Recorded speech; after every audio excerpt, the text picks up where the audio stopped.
You already know this story, or at least a version of it. Jesus is walking with his disciples. He's hungry, he sees a fig tree, and it has no fruit.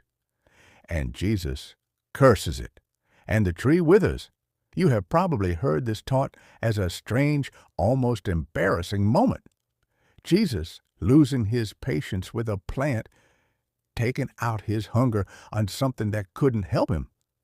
A miracle that doesn't quite fit the gentle, compassionate Jesus you know from every other story. Some people even skip past it entirely, uncomfortable with a Jesus who curses. But here's what I want you to see tonight, because underneath this strange, uncomfortable story is one of the most pointed, deliberate, acted-out sermons Jesus ever performed. This was never really about a tree. It was never about hunger. It was a living parable of judgment, staged with perfect timing, aimed directly at the temple and the entire religious system it represented. Look at when this happens. Not randomly. It happens the day after Jesus enters Jerusalem and looks at the temple, and the day before he walks back into that same temple and overturns the tables of the money changers. Look at the detail Mark includes and nobody else does. That it was not the season for figs. Jesus curses a tree for not having fruit it was never supposed to have yet. Look at what happens the very next morning, when the disciples pass the same tree and find it withered from the roots up. And look at what Jesus does immediately after cursing the tree. He walks straight into the temple and cleanses it. Do you see it? The fig tree is not a random miracle. It is bookends around the temple cleansing, a sign performed before and confirmed after, that together tell you exactly what Jesus thinks is happening inside those temple walls. So tonight, we are going to slow down and look at what most people miss. We will look at why Mark deliberately tells us it wasn't fig season. We will look at what a fig tree meant in Israel's prophetic imagination long before Jesus ever touched one. We will look at how this miracle is sandwiched around the temple cleansing and why that structure is the whole key to understanding it. And we will look at what Jesus tells his disciples about faith and mountains right after they see the withered tree, and why that teaching is not a random add-on but the entire point. By the end, I promise you, you will never read about a barren fig tree the same way again. Let me show you. Let's set the scene, because the timing here is everything. This happens during the final week of Jesus' life, the week that will end at the cross. The day before, Jesus rode into Jerusalem on a donkey to the shouts of the crowd. And then, Mark tells us, he entered the temple, looked around at everything, and left, because it was already late. He didn't act that day. He simply looked. And the next morning, walking from Bethany back toward Jerusalem, he was hungry, and he saw a fig tree in leaf at a distance, and went to see if he could find anything on it. And when he came to it, he found nothing but leaves, for it was not the season for figs. Now stop right there, because this is the detail almost every reader glosses over, and it is the key to the whole passage. If it was not fig season, then the tree was doing nothing wrong by having no figs. This was botanically normal, so why does Jesus curse a tree for behaving exactly as a fig tree should behave at that time of year? Because the tree's crime was never really about the fruit. It was about the leaves. In the eastern Mediterranean, a fig tree typically produces small early fruit buds, called tachs, alongside its leaves before the main crop ripens later. Full leaves on a fig tree were a promise, a visual advertisement that fruit, or at least the early buds of it, should be there. This tree was in full leaf, loudly announcing abundance, promising something it did not deliver. Jesus was not punishing a tree for the natural absence of fruit out of season. He was confronting a tree that was putting on a show, presenting the appearance of fruitfulness while offering nothing real underneath. And that is precisely, deliberately, the picture Jesus is about to walk into, because the temple in that generation was exactly like that tree, covered in leaves, full of impressive appearance, sacrifices happening constantly, priests moving through their rituals, crowds pressing in for Passover, the whole system looking from a distance vibrant and alive and fruitful. And underneath all of that religious foliage, Jesus finds nothing. No justice, no mercy, no genuine devotion to God. Just an elaborate system that had become, in his own words a chapter earlier, a den of robbers, a religious economy exploiting the poor and the desperate while wearing the leaves of holiness. This is why Mark, and only Mark, structures this account the way he does, wrapping the temple cleansing inside the fig tree story like a sandwich. Jesus curses the tree in the morning. Then he goes into the temple and drives out the money changers and those selling doves, overturning tables, quoting Isaiah and Jeremiah, declaring that God's house was meant to be a house of prayer for all nations, but had been turned into a den of robbers. Then, the next morning, the disciples pass the same fig tree again and find it withered from the roots up, completely, permanently dead.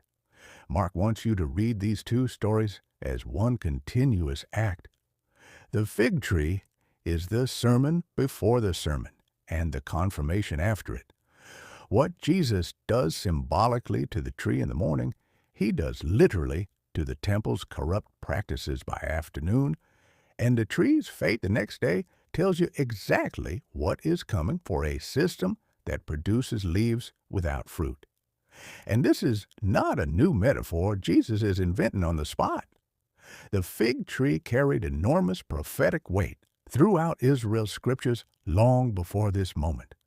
Hosea pictures Israel's earliest faithfulness as finding grapes and the first ripe fig, and pictures Israel's later corruption in terms of a fig tree that produced nothing worth having. Jeremiah, weeping over Judah's coming judgment, says, "There will be no grapes on the vine, no figs on a fig tree, and the leaf will wither." Micah laments a nation with no first ripe fig to eat, no cluster to satisfy the soul.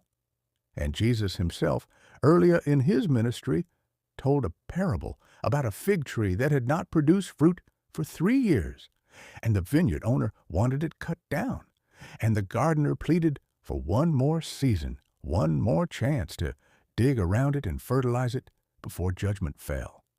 That parable was a warning shot.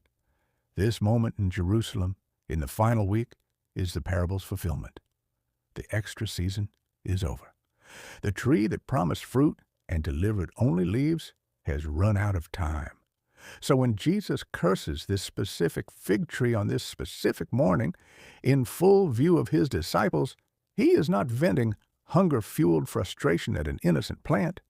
He is performing in real time the exact judgment the prophets had been warning about for centuries, aimed squarely at a temple system that looked flourishing from a distance and was, up close, utterly barren. The withering of that tree by the next morning was Jesus' way of saying, without a single spoken word to the temple authorities themselves, that the judgment he had just enacted in that courtyard with overturned tables was not a temporary disruption. It was the beginning of an ending. Within a single generation, that temple would in fact be destroyed, stone from stone, exactly as the withered tree had died from the roots up. Now here is the part that most people skip past entirely, because they stop reading once the tree is withered and miss what Jesus says next, which is actually the whole reason this story is included in the gospel at all. Peter, astonished, says to Jesus, "Rabbi, look, the fig tree that you cursed has withered." And Jesus does not respond by explaining the symbolism or gloating over judgment or even mentioning the temple at all. He says, "Have faith in God. Truly I say to you, whoever says to this mountain, 'Be taken up and thrown into the sea,' and does not doubt in his heart, but believes that what he says will come to pass, it will be done for him. At first glance, this feels like a total non sequitur. Faith and mountains suddenly appearing out of nowhere after a story about a cursed tree. But it is not a non sequitur at all. Jesus is standing on the Mount of Olives, looking directly across the valley at the Temple Mount, the mountain on which that entire barren religious system was built. When Jesus says this mountain in that location on that morning, he is almost certainly pointing straight at it. He is telling his disciples something staggering. The temple system, which looks as immovable and permanent as a mountain, as fixed and unshakable as the geography of Jerusalem itself, will be uprooted and cast into the sea, just as certainly as that fig tree withered overnight. And it will happen through simple, undoubting faith in God rather than through any of the temple's rituals, sacrifices, or religious machinery at all. This is the whole point, landing at one sentence. The old system of appearance without substance is going to fall, and what replaces it is not a bigger, better religious system, but simple faith, direct access to God through belief rather than through leaves and rituals and impressive-looking barrenness. The fig tree had to die so that the disciples could see, in the clearest possible terms, that fruitfulness was never going to come from an elaborate system putting on a show. It comes from faith planted directly in God, undoubting, simple, and real. Here is where this lands for you tonight. It is entirely possible to be, in your own life, a fig tree in full leaf, busy with religious activity, covered in the outward appearance of faith, showing up, going through motions that look, from the road, exactly like fruitfulness. And Jesus does not walk past that kind of life without noticing. He came looking, the text says. He still comes looking. Not for leaves, not for the appearance of devotion. He is looking for actual fruit, love that acts, faith that moves mountains, a life that produces something real underneath the foliage rather than an elaborate performance of spirituality with nothing at its root. The good news, hidden even in this hard, uncomfortable story, is that the invitation is not to try harder at growing better leaves. It is to have faith, real faith, undoubting faith in God Himself, who can uproot mountains of dead religion in your own life and plant something living in its place. If this old strange story is opening up for you tonight in a new way, hit subscribe and drop a word in the comments. It helps this study reach the next person still confused by a Jesus who curses a fig tree. We have already walked through the hidden meaning in a boy's lunch, a wedding at Cana, a wrestling match by the Jabbok, and 10 plagues that dismantled an empire's gods. And every time, the pattern holds. God is not interested in leaves. He is looking for fruit, and He is patient enough to give us seasons to grow it. But the day is coming when appearance alone will not be enough. Have faith in God. That is where fruitfulness begins.